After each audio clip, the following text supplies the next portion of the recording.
Hello, good evening. This is Maisha Marie coming to do our reading the Bible together. And today we'll be reading Joshua chapter 22 from the New Living Translation. I hope you all are doing well, and we are going to get started. Then Joshua called together the tribes of Reuben, Gad, and the half tribe of Manasseh. He told them, "You have done as Moses, the servant of the Lord, commanded you, and you have obeyed every order I have given you. During all this time, you have not deserted the other tribes.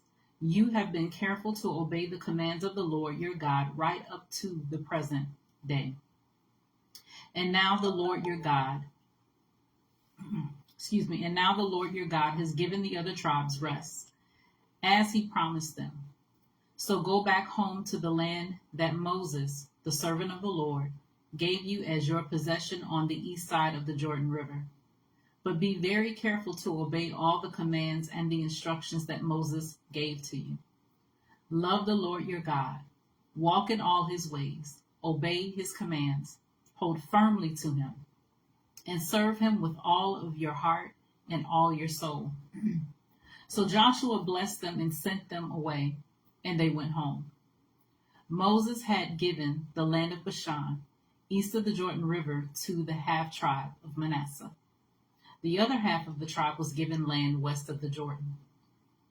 As Joshua sent them away and blessed them, he said to them, "Go back to your homes with the great wealth you have taken from your enemies, the vast herds of livestock, the silver, gold, bronze, and iron, and the large supply of clothing. Share the plunder with your relatives." So the men of Reuben, Gad, and the half tribe of Manasseh left the rest of Israel at Shiloh in the land of Canaan. They started the journey back to their own land of Gilead, the territory that belonged to them according to the Lord's command through Moses.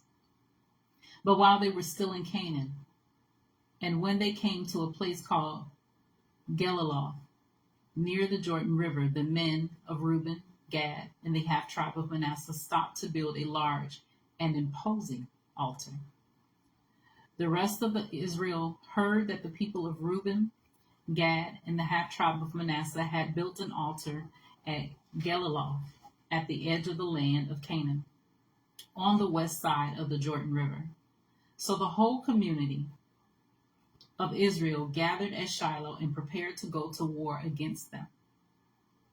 First, however, they sent a delegation led by Phinehas, son of Eleazar, the priest, to talk with the tribes of Reuben, Gad, and the half tribe of Manasseh. In this delegation were 10 leaders of Israel, one from each of the 10 tribes, and each the head of his family within the clans of Israel.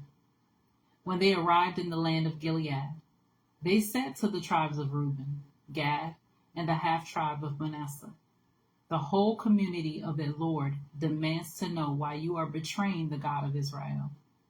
How could you turn away from the Lord and build an altar for yourselves in rebellion against him? Was our sin at Peor not enough? To this day we are not fully cleansed of it, even after the plague that struck the entire community of the Lord.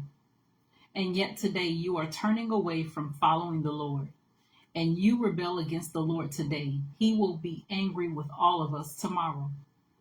If you need an altar because the land you possess is defiled, then join us in the Lord's land, where the tabernacle of the Lord is situated, and share our land with us.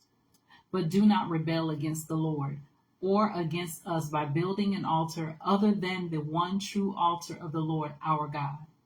Didn't divine anger fall on the entire community of Israel when Achan, a member of the clan of Zerah, sinned by stealing the things set apart for the Lord? He was not the only one who died because of his sin."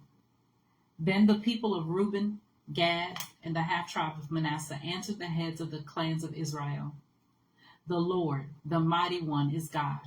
The Lord, the mighty one, is God, whom he knows the truth, and may Israel know it too. We have not built the altar in treacherous rebellion against the Lord. If we have done so, do not spare our lives today. If we have built an altar for ourselves to turn away from the Lord, or to offer burnt offerings or grain offerings or peace offerings, may the Lord himself punish us.